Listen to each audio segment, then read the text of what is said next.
Ladies and gentlemen, I just finished watching AEW Revolution 2022, and well, here are my thoughts. I was originally going to do a predictions video, but I didn't have enough time, so might as well just give you my review, my thoughts on the whole show itself. In the review for AEW Full Gear 2021, I did a ranking system through 5, and in this one I want to do it through 10 because some of the matches are hard to rank using the original out of 5 system, so I'm gonna use out of 10 just to make it easier for me. So let's just get it started. Now, I didn't see the buy-in, so there are some matches I didn't see, but I did see the beginning of the show, Eddie Kingston versus Chris Jericho. Now, this match surprised me a lot, mainly because of the way Chris Jericho worked. I think he worked way better. He's thinned out really well compared to before, you know, with all those memes of Chris Jericho being fatter than he's, I guess, supposed to be. You know, the NFL people or the sports people that saw Chris Jericho from a long time, they're like, damn, that's really Chris Jericho. He's really plumped up. I think Eddie Kingston worked really well in this match. I think this match did really well to elevate both of those guys. It really helped Eddie Kingston more because Eddie Kingston won this match, and at first I thought Chris Jericho was gonna turn heel, but I think that might happen in any AEW Dynamite or Rampage. So for right now, he's kind of like a tweener. Everybody's still singing Judas, so we really can't tell if he's a heel. I think if he's a heel, he shouldn't use Judas because everybody sings it and it wouldn't be right. But out of 10, I would give this match a 7.5 out of 10. This match did really good to elevate Eddie Kingston. I think the way it ended with him doing like a armbar type submission was really well done. I don't know if that's Eddie Kingston's new finisher, but this was a good match. Good for Eddie Kingston. It's good that he won, and I guess we're gonna have to find out what happens to Chris Jericho after that. Next was the trios tag team for the AEW tag team titles. Red Dragon versus Young Bucks versus Jurassic Express. And honestly, I was surprised because I didn't think the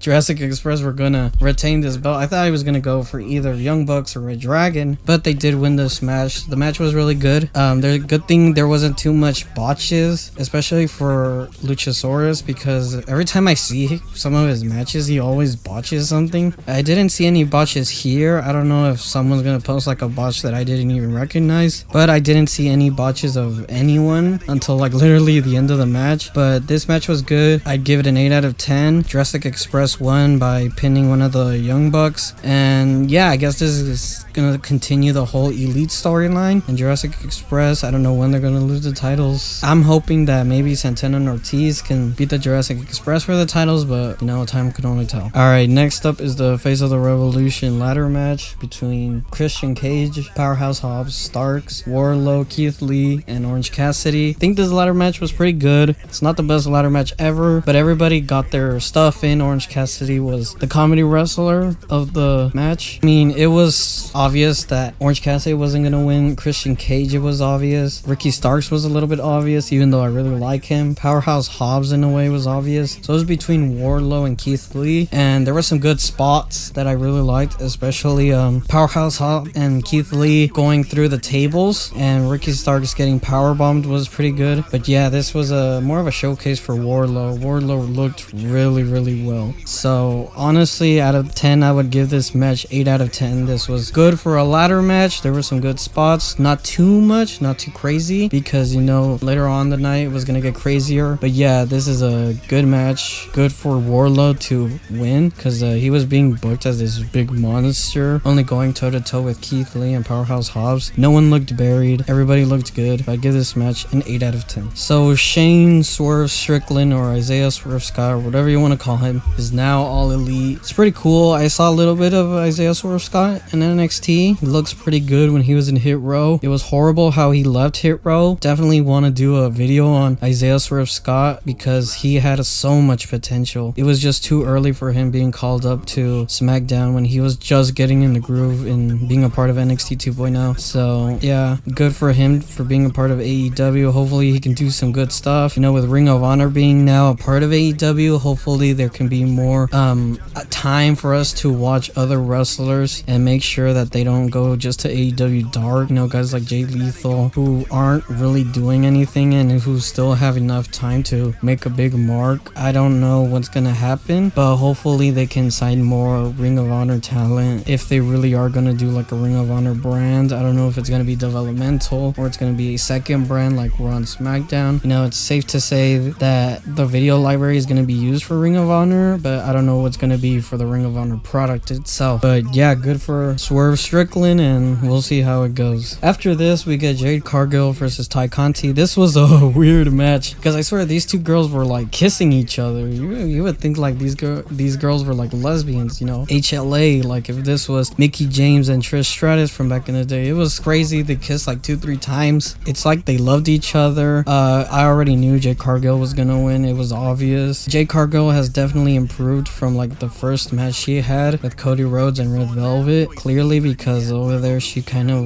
wasn't really like prepared to like deliver bumps or take bumps, but now she feels more secure, more like, okay, I can handle this. She had a great match with Ty Conti, nothing too extreme really, especially because of the next match that's coming up, but Cargill is really improving. Ty Conti did her job. She made her look good, and she's 29-0, I think. Out of 10, I would give this a 7 out of 10. It's not the best match, but it's not bad either, so good for them. And now for the most anticipated match, for me, is CM Punk versus MJF dog collar match. And honestly, you guys have to watch this match if you haven't. If you have, I think you already know that this match was brutal. It was bloody. It was amazing. And honestly, I was kind of raging because my internet was going out like in between the match. I was like, come on, man, you can't really do this to me, especially when all these important story moments are happening. But out of 10, I might as well give it a rating. I would give this like a 9.7 out of 10. This was an amazing match. MJF did really good. CM Punk was great. He came out with his old Ring of Honor attire from like 2005. He looks still in good shape. He's pretty good. MJF, you know, Jim Ross said it the best. You can say whatever you want about the personality, but as a wrestler, MJF is one of the best. He's one of the smartest. Wardlow coming out. This is definitely gonna happen. Wardlow comes out. He's supposed to give MJF the ring, but his mission was just to give the ring into the ring. Basically, give MJF the ring, but instead he didn't want to give it to MJF. Instead, he just left it there, placed in the ring. CM Punk took control of that. He knew that, okay, he's betraying MJF or he's not following rules. MJF spits in CM Punk's face. CM Punk clobbers him with the Dynamite Diamond Ring, and he wins the match. As I said, I would give this a 9.7 out of 10. This was amazing, and honestly, match of the night for me. I was kind of tired after seeing this match, and then my internet started tweaking in between the next two matches, but you know, great match. Definitely see it if you haven't seen it, or if you want to rewatch it, definitely rewatch it. Best match of the night in my opinion. Britt Baker, the AEW Women's Champion, takes on Thunder Rosa, and in between my internet was like tweaking, so I really can't give it a fair judgment, but from what I've seen, mostly from the ending, it was pretty good. Thunder Rosa looks like a world beater because she's over there taking care of Reba and Jamie Hayter, which is of course a big task because she has to take care of two of Britt Baker's goons essentially. She looked really strong. I think she could have won like 2 times because she made her tap out, not just with Britt Baker's own move, but could have gotten the pin, and the crowd was chanting all the way up to like 8 or 9. So this was of course not fair for Thunder Rosa. Clearly this isn't the end of the rivalry. I don't know why they stretched it out. I wanted Thunder Rosa to win, honestly, because Britt Baker doesn't need the title. I feel like Thunder Rosa needs it to cement her or prove herself as a main eventer for the AEW Women's Division. But this match wasn't that bad. I would give it like a 7.5 out of 10. Better than the TBS title. Not as good, not because I didn't like the match, but remember, my video was tweaking, so I couldn't get all of the greatness from this match. But yeah, pretty good match. Still disappointed that, you know, Thunder Rosa didn't win, but what are we gonna do? Next up is Jon Moxley versus Bryan Danielson. I'm a big fan of Jon Moxley, aka Dean Ambrose, and I'm a fan of Bryan Danielson, aka Daniel Bryan. These two worked really well with each other. They were brawling, they were technically trying to make each other submit, they were bleeding all over, and this match was great. I can't really describe the moveset because, again, my video was tweaking. I was getting upset, so I was just like, you know what, if I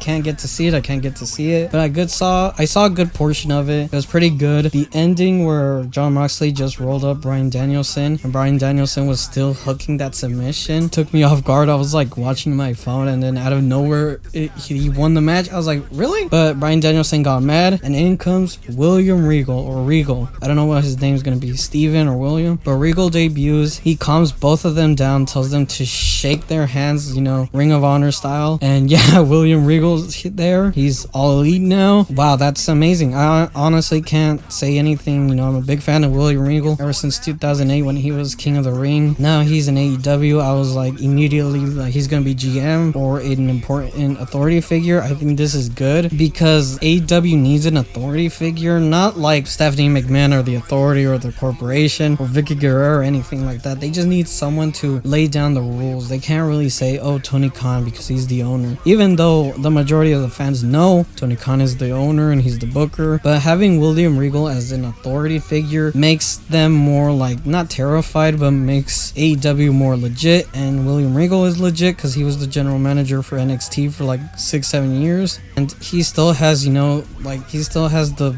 wrestling mentality still there. He can still find talent anywhere. He can be used as the general manager, as I was thinking. There's so much to do with him, and he got Bryan Danielson and Jon Moxley to shake hands. I don't know if this is gonna lead up to them tag teaming. Maybe they beat the Jurassic Express. I don't know. Well, I guess we're gonna have to see, but yeah, good match. I'm gonna give it an 8.5 out of 10. I feel like this might have been a 9, but because of my video tweaking, I didn't get to see that much. But yeah, this was a good hard-hitting match. I would give this an 8.5 out of 10. Definitely recommend watching it all, unlike me, but even the small portions of what I saw was still really good, so highly recommend. Next up was the AHFO versus Sammy Guevara, Sting, and Darby. Originally, when the match started, Guevara and Darby were still mad at each other after what happened in Rampage when Guevara stole Darby's pin. Clearly, they were still upset, but after the match, after brawling all over, because this was a tornado tag team, so they were able to go all over the place. You know, the rest of the Hardy family office came. Butcher, the Blade, Mark Quinn, they all came in, but they still couldn't get the win. Sting looked amazing, even though he's 60. Sammy Guevara looked pretty good. He did a cool Spanish fly into the tables that looked like it knocked down Isaiah Cassidy. Hopefully he's okay.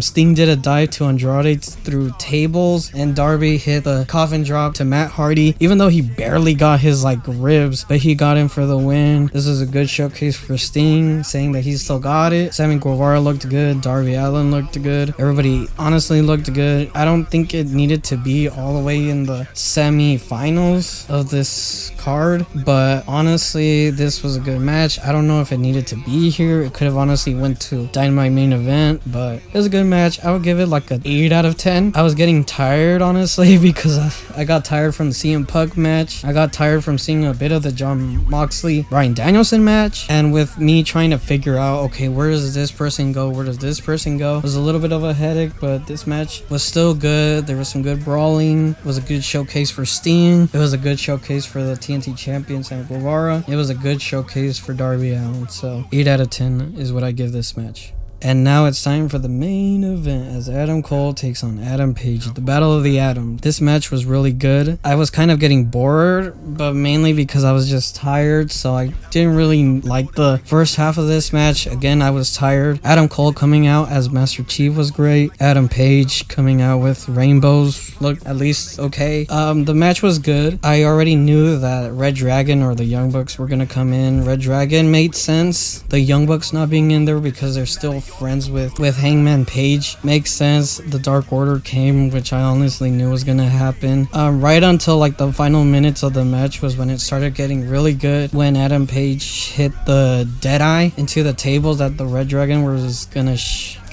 do it for Adam Cole. I think he was gonna do a Panama Sunrise or something, and yeah, he took opportunity, hit the Deadeye. That's when things were going good. He hit the Bookshot Lariat, but Adam Cole barely got the ropes. Just like that, the match ended when Adam Page hit the Bookshot Lariat for the second time, this time able to go for the 3 and win this match. I would give this match an 8.5 out of 10. I was tired. This match wasn't that bad. I think the dog collar match kind of exhausted me, especially with my internet internet glitching. I was kind of getting tired and like tired of this bullshit of the internet not working, and it was just making me like all upset. So I couldn't really enjoy this match. Adam Page and Adam Cole are both really amazing workers. They're really amazing wrestlers. I don't know what's next for Adam Page. I think he's gonna lose the title around Double or Nothing. I don't know who's he gonna lose it to. I'm thinking MJF, but at the same time I don't know. He could hold it until like All Out or that rematch for Kenny Omega, and then they can do the whole Elite storyline. I don't know what's gonna happen. Hopefully Adam Page can still look strong. Adam Cole still looks fine. I don't think he's